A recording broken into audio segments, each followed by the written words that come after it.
Come ride the little train that is rolling down the tracks to the junction. Forget about your cares, it is time to relax at the junction. Lots of curves, you bet, and even more when you get to the junction. Petticoat Junction. There's a little hotel called the Shady Rest at the junction. Petticoat Junction. It is run by Kate. Come and be her guest at the junction. Petticoat Junction. And that's Uncle Joe. He's a moving kind of slow at the junction. Petticoat Junction.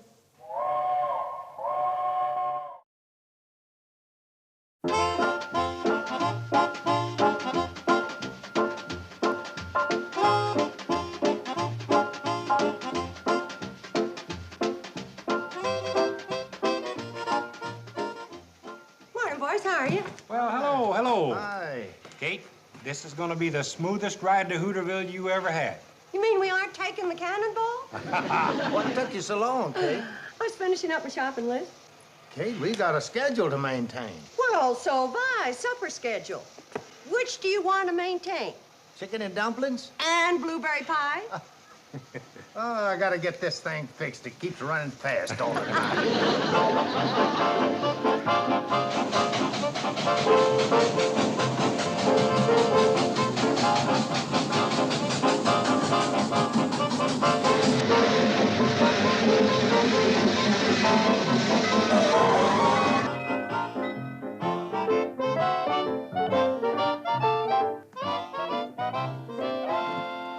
Charlie, you were right. That was a smooth ride. Like sailing on a pink cloud. Well, thanks for the kind words, Kate. You figure to get your shopping done by the time we get this pink cloud turned around? Well, I should say. I can't wait to get aboard. Hey, look.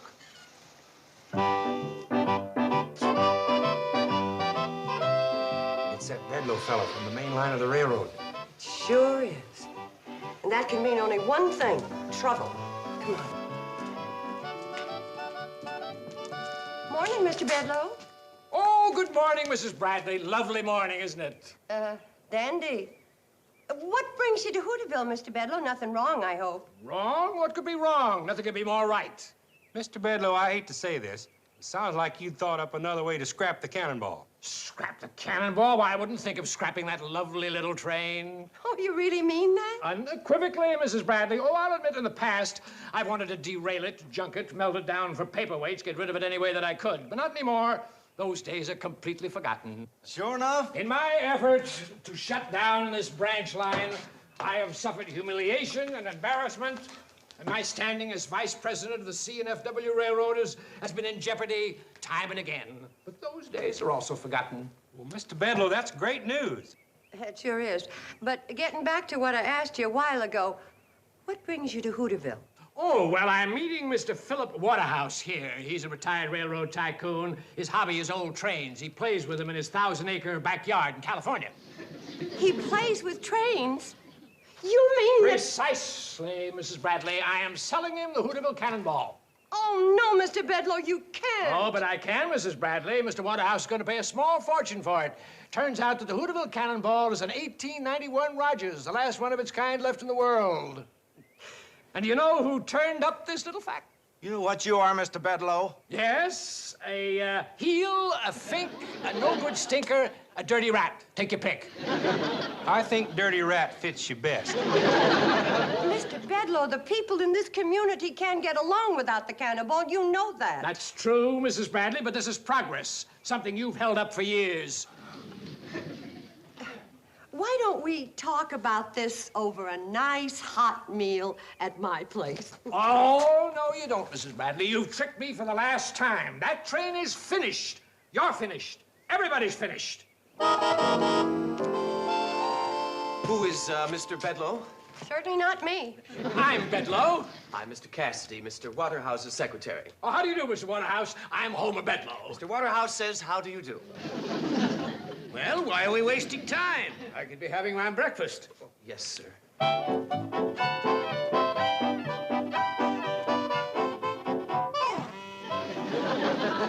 Now, let's see what's on your diet this morning, sir. Probably nails. Dried figs, sir.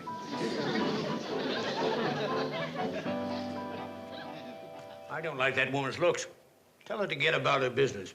Tell her to get about her business. Tell her to get about her business. Now, just a minute. In Hooterville, we don't ricochet our conversations off of one another. We take direct aim at the person we're talking to. Besides, anything that happens to the Cannonball happens to be our business. What are they yammering about? Don't worry about them. Don't worry about them. Who's worrying? Who's worried? I am. I think we could save some time if Mr. Waterhouse would sign this purchase order right now. Mr. Waterhouse does not buy pigs and pokes. He'll sign the order when he's certain that the engine is a genuine 1891 Rogers. And after he's had a trial run to check the condition of the train. Fine, fine. I'm sure that Mr. Waterhouse will take into consideration that the train is old, and old trains, like old people, are bound to be a little creaky. Oh, no offense intended. This'll be the one day I got the Cannonball running smooth as silk. Well, Charlie, you gotta make a sow's ear out of a silk train. Mr. Waterhouse is ready for the trial run. Smoot, Pat, we're taking her out on a trial run. Well, Charlie, I guess you'll be dropping me off at the Shady Rest for the last time. I reckon so, Kate. I'll dust off the seat in the coach for you and Mr. Waterhouse. It's a good thing Mr. Waterhouse has Mr. Bedloe along to point out the features of the Cannonball. Yeah, when it comes to trains, it takes an experienced man like Mr. Bedloe to know the score.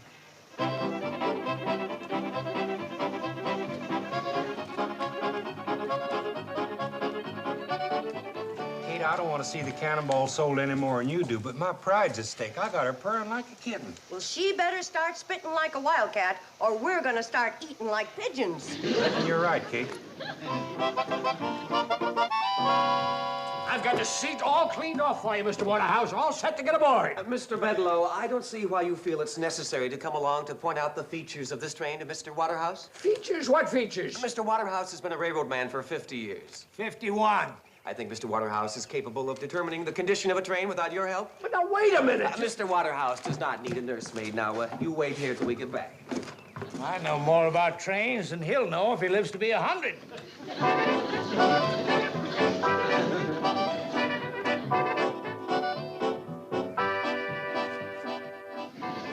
Must we sit here? It's the most comfortable seat in the car, sir. The only one I can guarantee the springs won't pop out.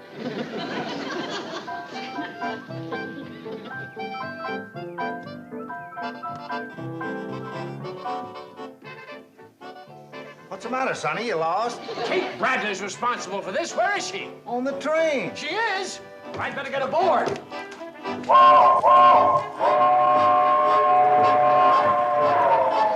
Mr. Waterhouse, she'll trick you. Wait!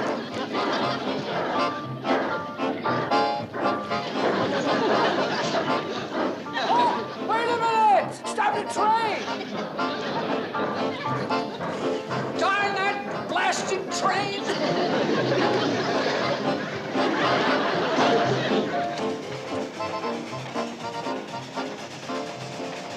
What is that woman doing? I'm tying myself down for the train ride. You gentlemen better brace yourselves. I never heard anything so ridiculous in all my life. You never rode on such a ridiculous train in all your life.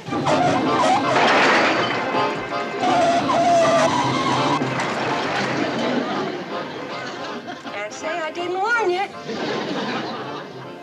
This may put a crimp in Charlie's pride, but maybe it'll keep food on the table.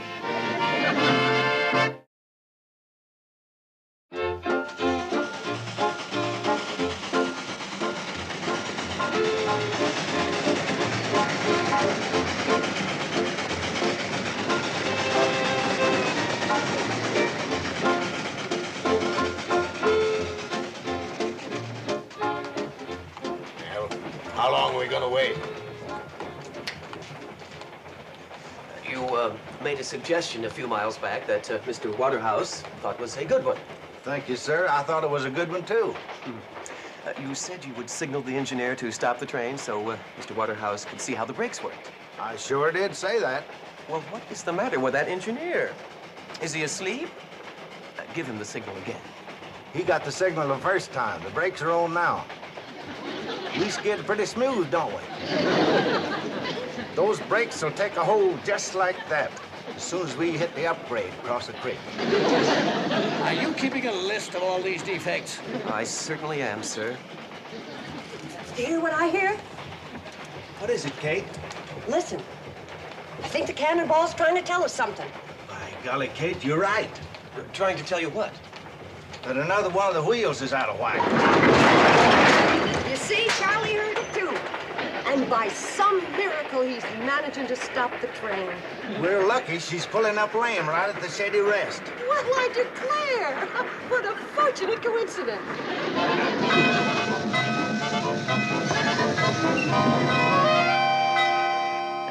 You're such nice gentlemen. I'm sorry you had to get hooked on another one of Mr. Bedloe's sharp deals. Oh, nobody sharp deals, Mr. Waterhouse. Why, the condition of this train has made him very happy. Happy? His greatest joy is in repairing these antique locomotives. And this one is certainly in need of lots of repairs. Mr. Waterhouse will ride the cab back to Hooterville to inspect the engine. Oh, wait a minute. Charlie wouldn't try to bring her back in the condition she's in. It'd be too dangerous, wouldn't it, Floyd? Well? And it'd take 2 or 3 hours to even get her where she could limp back. Isn't that right, Floyd? Well... But you're welcome to wait at Shady Rest. It's right up the hill from here. It is about time for your nap, sir.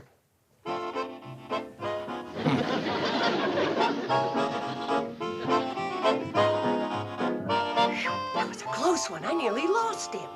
Now then, you and Charlie sneak off on your run to Pixley and back. I gotta have time to pierce that man's meanness. You'll need an elephant gun to get through that hide. I got a hunch about that old saying. They're no bad millionaires, just bad stomachs. Uncle Joe, get up. The train's in. Looks like Mom brought back a couple of guests. Come on, Uncle Joe. Just 5 minutes more, Mom. I promise to get to school on time. Oh, stop kidding, Uncle Joe. We have guests, honest. Well, well. Yeah, well, there we are. Now, we can't exactly make you feel at home, but we can make you comfortable. Do you expect me to stay in this broken-down shack? What is that again, mister? Well, it isn't exactly a palace, but as they say, any port in a storm. Just a minute, Kate. We ain't so hard up you have to humble yourself. Uncle Joe, please. Don't just Uncle Joe please me. I ain't standing by and seeing you insulted by a couple of cheap salesmen with just one itty-bitty sample case between them. This happens to be an attaché case. I don't care if you're selling attachés or electric guitars. Just be sure your broken-down partner here keeps a civil tongue in his head. Tell him to shut up. Please, gentlemen, if you would just step inside. Like she says, sir, any port in a storm. Just a minute, buddy. I ain't heard you apologize to the young lady. You realize you were talking to Mr. Philip Waterhouse and his secretary? Kate, after all I've taught you about spotting phonies, who ever heard of a man secretary?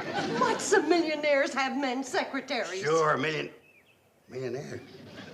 Mr. Waterhouse is here to buy the Cannonball. It's an antique. Let me handle it, Kate. I'll get us a good price for the train. No, we can't sell something we don't own. Kate, we got a house full of antiques. Millionaires don't just stand around window shopping, they buy. But we don't want to sell anything. We just want to save the Cannonball. Okay, we'll save that to the last. Mr. Waterridge.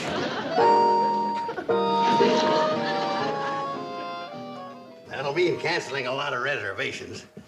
But I can let you have the whole second floor, Mr. Waterridge. Mr. Waterhouse would like a room where he can take a short nap and wash up. Your wash is my command. It's a little joke I thought you might enjoy. Tell him we don't. We don't. After you get your 40 winks, I'll show you our stock of antiques. I hope Mr. Waterhouse has a nice nap. Oh, I'm sure he will. Come on, Cassidy. Sir, I thought I would stay down here for a moment and go over these notes. Well, all right, but hurry. Yeah, hurry now. Mr. Waterridge hasn't got all day. Waterhouse! Why don't you take your notes into the dining room? You won't be disturbed in there. Oh, thank you. I'll be fine right here. I'm gonna go set the table, Mom. You're right. Perhaps I'll have more privacy in the dining room. Billy! Yes, Mom? You're disturbing Mr. Cassidy. I know, but isn't it exciting? And he acts like a college man. Betty Jo, you get the fixin' for the chicken and dumplings. We gotta get going fast. And now to get Mr. Cassidy out of the way so I can have a nice long chat with Mr. Waterhouse when he wakes up. Here you are. Now get going.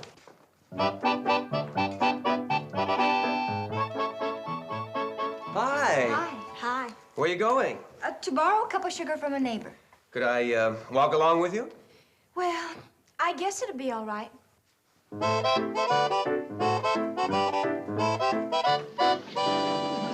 Hey, where are the girls headed with that male secretary? To borrow a cup of sugar from one of our neighbors. Well, our closest neighbor's 5 miles away. He's gonna find that out. Hey, Kate, what happened to those price tags we had left over from the rummage sale? I'm gonna make everything look like it's for sale. I'll mark it clearance, 40% off. Uncle Joe, please settle down and listen to me. Kate, this is no time for chit-chat. There's a rich man upstairs. Don't you know what it means to be this close to millions of dollars, maybe billions? He's rich. Well, with all the genuine antiques we got around here, he needs us worse than we need him. Cassidy! Coming, Mr. Waterrich. He wants Cassidy. Who's Cassidy? His secretary. I'll go fetch him. Kate, you can't keep millionaires waiting. Cassidy! Uncle Joe, please find Mr. Cassidy. Mr. Waterhouse wants him. Well, he just went. Please hurry, Uncle Joe. Mr. Waterhouse, the poor old thing, is helpless without his secretary. Helpless, am I? Well, you can just tell Cassidy that I don't want to be disturbed. It worked. Now, if I just have time to fix the chicken and dumplings, I'll be able to tame that lion. I never saw a lion. Your chicken couldn't turn into a lamb. Lion, chicken, lamb. That's pretty good, Betty Jo. And I'm only a teenager. Oh, but believe me, Mr. Travers, nothing can keep this sale from going through. Or they're out in a trial run now when they get back. No, Mr. Travers, there's nobody on the train with him except Kate Bradley. Oh, Mr. Travers, Kate Bradley's no match for Mr. Waterhouse. The only way she can talk to him is through Cassidy. Nothing can happen. No. That's right. Well, goodbye, Mr. Travers. Ooh, better get out there right away.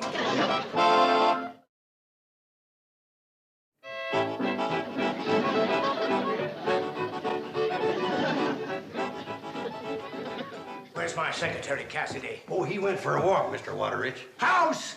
Yeah, he went out of the house for a walk. Well, what am I supposed to do until he gets back? Well, you like antiques? Why don't you just browse around, see if you can find yourself a few bargains? You know how old this elevator is? 1822, figure it out. 1822. Well, that's remarkable. Remarkable is hardly the name for it. The word is old, antique. No, the word is remarkable. 1822. Yeah, remarkable, ain't it? Yes, especially since the elevator wasn't invented until 1852. Which proves my point. Don't sit down there and break into 1,000 pieces. Hey, sure glad I wasn't sitting there when the Indian arrow hit. Remarkable, ain't it? Who was that? Oh, that's Phoebe, my minor bird. Sometimes I keep her in the elevator. Remarkable. I've got to get out of this madhouse. Where's your phone? Phone? Oh, I get it.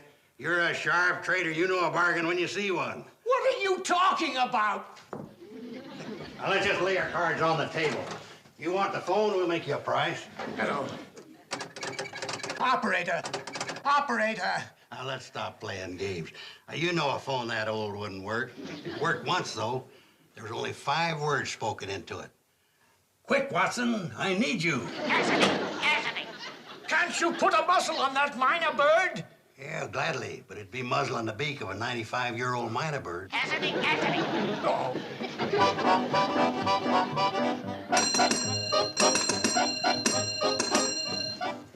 Now, you let me tell you something. See, you're probably wondering about the chipped edges on that tray. Well, you know how it is when careless Indians shake ashes out of their peace pipes. He hasn't got a chance. Now I'm going to show you what I really think of your antiques. Well, of all things! How dare you break that ashtray? That's my personal property. It's all right, Kate. Mr. Waterrich was just having a little fun. Well, he's gonna have a little more fun cleaning it up. What? You get down and clean up every one of those pieces. Kate, you can't talk that way to millionaires. I could talk that way to a spoiled child, and that's what he is. Now, you listen to me. Yeah, you better listen to him. You shut up. You bet I will. You think you've been fooling me with your cheap schemes to keep me from buying that train. You can't fool him, Kate. He's brilliant. Don't you think I know why you sent Cassidy away? So you could cry on my shoulder with some sad story. He don't like sad stories. Hey, did you ever hear the... Shut up! Listen to me. It's true, I schemed. But I could have staked my life that you had a spark of decency in you, and that maybe somehow I could show you how important that train was to us, while to you it's just another toy. But I guess I was mistaken in my judgment. You ought to be ashamed. My mother went to a lot of trouble making chicken and dumplings for you, just so you'd listen to her side of the story. Oh, I get it. The way to a man's heart is through his stomach, huh? Why, that's the corniest trick of them all. You're right. I should have known you didn't have a heart to get through your stomach, too. Well, that doesn't sound right, but you know what I mean. Of all the nerve! Oh! And I'm gonna keep this up until you get Cassidy back here. No, you're not. Take it easy, Kate. Now, you get on You'll upstairs outweigh and go at to least your room. 40 pounds. Get to your room and hold there until you promise to act like a grown-up. Give it to him, Mom. Now, I'm gonna lock you up there till you promise to behave.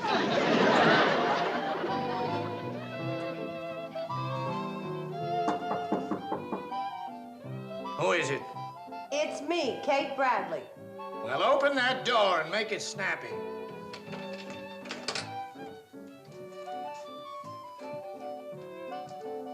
So, you finally decided it was safer to let me out, huh? The only thing I decided was that even a cranky, crotchety old man can get hungry. Eat. I wouldn't eat your cooking if I was starving. Now, you eat everything on that plate to the last morsel, or so help me. I'm gonna turn you over my knee and spank the daylights out of you. And don't think I can't do it.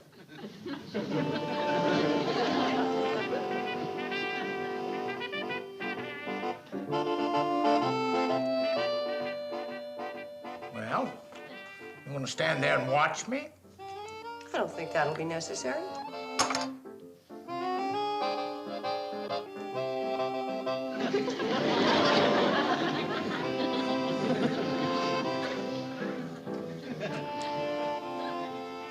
When you're finished eating, you'll find the price of the plate marked on the bottom.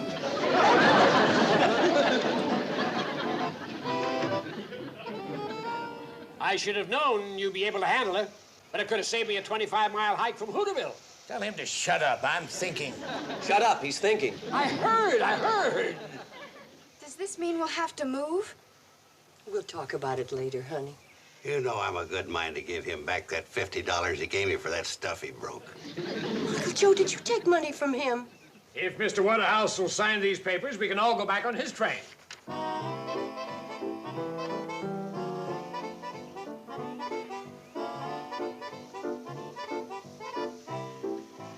Mr. Waterhouse examined the train thoroughly. The engine is an 1891 Rogers. Yes, authentic in every detail. Mr. Waterhouse is looking for an 1890 Porter.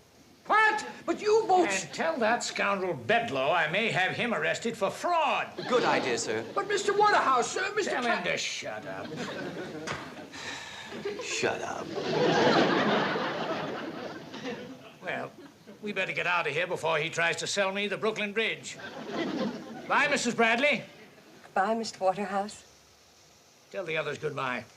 Goodbye. Did you hear that, Kate? We're still in business. How do you like that, Bedloe? Trying to skin that nice millionaire. I gotta learn to have more confidence in my first impressions.